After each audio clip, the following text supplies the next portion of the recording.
இந்த உலகத்திலே ஆண்டுடைய ராஜ்யம் சீக்கிரமாய் நெருங்கி வருகிறது, பரலோக வீடு சமீபம் என்று காத்திருக்கிற நாம் கிறிஸ்துவின் குணங்களை நாம் வெளிப்படுத்துவதற்கு இது காலமாய் இருக்கிறது. மகாத்மா காந்தி அடிகள் ஒரு நாள் காந்தியடிகள் ஒரு ரயில்ல பொதுமக்கள் பெட்டியில ஜெனரல் கோச்ல அவர் பயணம் செய்து கொண்டிருந்தார்.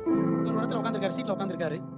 பக்கத்துல இருக்கிற ஒரு மனுஷன் அவரை இடிச்சுக்கிட்டே இருக்கிறான். இவரை காந்தியடிகளை நிம்மதியா உட்காரவே விடல. இரவு நேர பயணம், காலத்துக்கு போடுறான், இப்படி பண்றான், அப்படி பண்றான். கடைசியில் என்ன பண்ணிட்டாரு காந்தியடிகள், சரி நம்ம கீழே இறங்கி உட்காந்துரும் சொல்லி சீட்டை விட்டு கீழே இறங்கி உட்காந்துட்டாரு. இவன் இன்னொருத்தன் பார்த்தீங்கன்னா அவன் கால் நீட்டி நல்ல சாவகாசமா படுத்துட்டான்.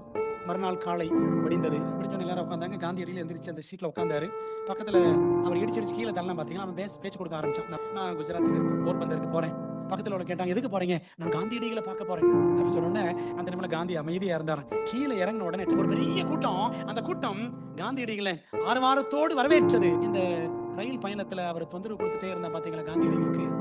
அவன் பாக்குறான், ஐயோ இவர்தான் காந்தியா, நான் தெரியாம எடக்கு பண்ணிட்டேனே சொல்லிட்டு மன்னிச்சிருங்க ஐயா, நீங்க தான் மகாத்மா காந்தி எனக்கு தெரியாதுன்னு சொல்லிட்டு காலைல விழுந்தானா. அப்ப காந்தியடிகள் அன்போடு தூக்கி எடுத்து சொன்னாராம், எந்த நபரையும் அற்பமாக நினைக்காதே, யாருக்கும் தீங்கு செய்யாதே அப்படின்னு சொன்னார்.